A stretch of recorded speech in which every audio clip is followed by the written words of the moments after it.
Okay guys, JH, welcome back. It's actually quite warm here and I've got a big heavy pullover on because I thought my shoulder was getting better, but this morning it wasn't that good, and I just want to keep it more than warm. Okay guys, so some people have asked me about grip. Now you'll notice that I never go into grip. I never go into grip. I have on occasions, but it's not basically something that I do go into. In thousands of students I've had over the years, I will always do grip corrections. If I see the grip is really a crazy bunch of bananas and it's providing a disservice to the player, I will adjust them. But my take on the grip, guys, is very, very simplistic. And what I do personally is that I always take my grip in my lead hand first. Very much Adam Scott, even Greg Norman in the early days. But I try and feel it here. I get it over here, I've got it there, and then I just bring it across and I put my trail hand on. And that's what I normally do, guys. I get it here, then I'll bring it across and put it on. And I might have a couple of little what I call kneads, where I'm kneading like you had some dough and just kneading it. I'm just getting my pressure point in my hands after I've got here, come over, put that trail hand on, and then I'll just maybe knead it a couple of times. But then I don't change it after that. I don't get any finger dancing. Nothing goes on after I've set it. And what's the basic configuration of my grip? Now, traditionally, and you'll even hear great players like Sam Snead. Sam Snead was absolutely dogmatic about saying that the V's in the grip should point to the right shoulder if you're a right-hander.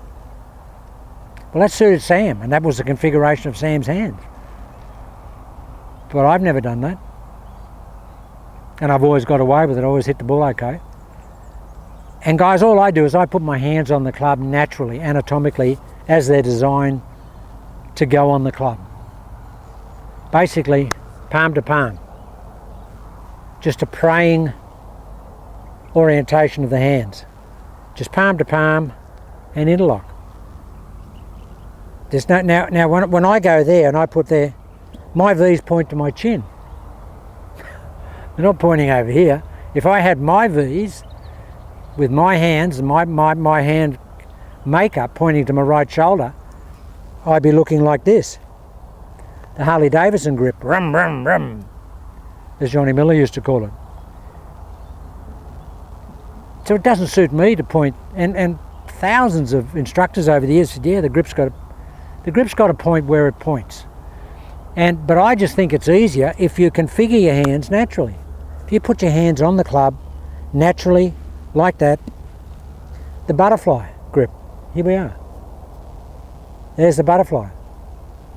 There it is. A lot of good teachers teach that. I've used that descriptive and I've taught that. But there it is, those hands are there, guys. Just spread them, put them on. Spread them, put them on. But it shouldn't be a labour getting into your grip. I do it automatically because, you know, and most players have hit a lot of balls do. It's natural for me. I feel it. I started in my lead hand. And where do I hold it? I hold it in the roots of the fingers, on the bottom where the fingers start on the hand. That's where I like to put the grip, and then I just curl the fingers around it and push the club into that butt pad, heel pad of the hand. And the same with the trail hand. I put it in the roots of the fingers and then I just curl that hand over. There. I'm not a palm guy. I don't hold it in the palm at all. And I'm not a two-handed grip. I'm not a split grip person. Or as some people call a 10-finger grip. Guys, we don't have 10 fingers. We have 8. Amazing how many top-line anatomical teachers say 10-finger grip. That's not a finger, it's a thumb. So 8-finger grip, split grip. Sure, you can use that. Lee Como uses that very effectively. Bill Phillips uses it. Mo Norman did after he started with Natural Golf. He played a conventional Varden grip his whole life before that, and he changed to that split grip for money. How do I know that? Because he told me. And that's what natural golf had to promote, which they still do today. Well, not natural golf, but the... So I could never hold the club in my as a split grip as people advocate, or as the Mo Norman people advocate, because my hand's not constructed that way.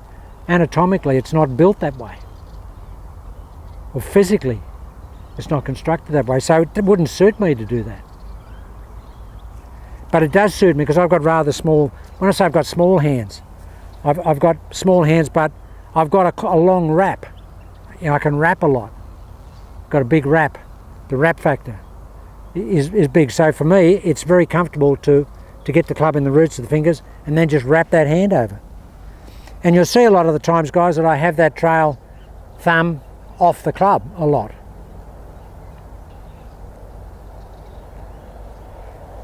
And you saw Daly at the top of his swing. He used to be like that. And Nicholas. I mean, Nicholas always had that finger up in the air there, and Daly, and they had no pressure in that thumb or that forefinger. Well, Daly had it in the first joint of the forefinger, because that was his levering point here. And sure, and in any grip, guys, the pressure point is in that trigger finger there. It should be there so that you can really. That's what really does apply the pressure in any golf swing with any grip. It's that. See that? Bang there. Because that will give you the proper downward spiralling rotation that you need to release the club and square the club face up and trap the ball. If you don't apply that forefinger in that manner, you just won't have any impact on the ball. That there, for me, that's where I get the click on the shot. And when my striking goes off, guys, it's because I don't really apply that pressure there. So you get it in there, feel it there like that. Here. Hogan was big on it, very big on it. Here. Greg Norman. Most of those guys were. That really is where you put the pressure is. So in grip, just to put a lid on this, try and put your hands together as naturally as you can. Just there. See, the good thing about that, guys, is when you cock the wrists, here, if you want to cock the wrist, if you're a cocker, it's very easy to do that anatomically. But if you've got your hands turned around here and you cock your wrists, they want to cock that way. But if your hands are just perfectly aligned with each other and parallel with each other, they want to do that. Club wants to come up and hit me on the head, look. If I had my hands over here and had the V's pointing my right shoulder, cock it, the club goes here. Because my hands are configured there. I don't want my hands configured there, I want my hands configured here. And in some areas of teaching, they would term that as a very weak grip.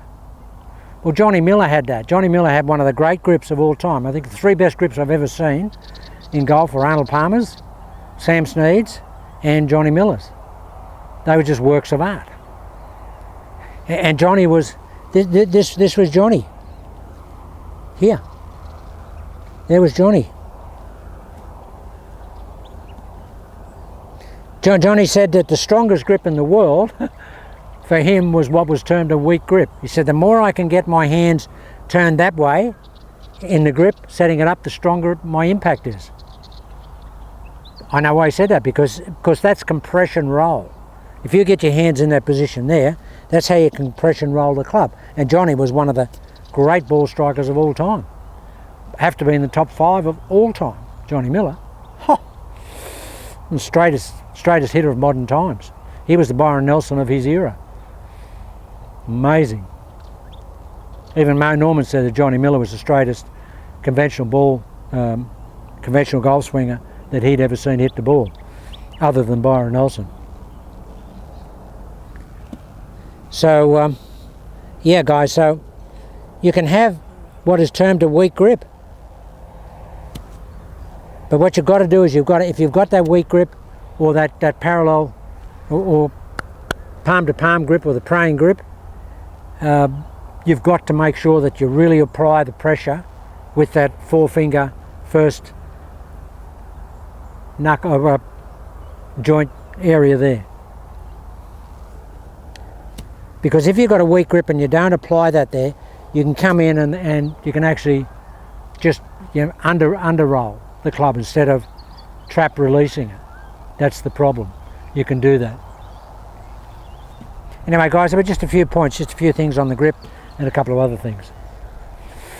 Okay.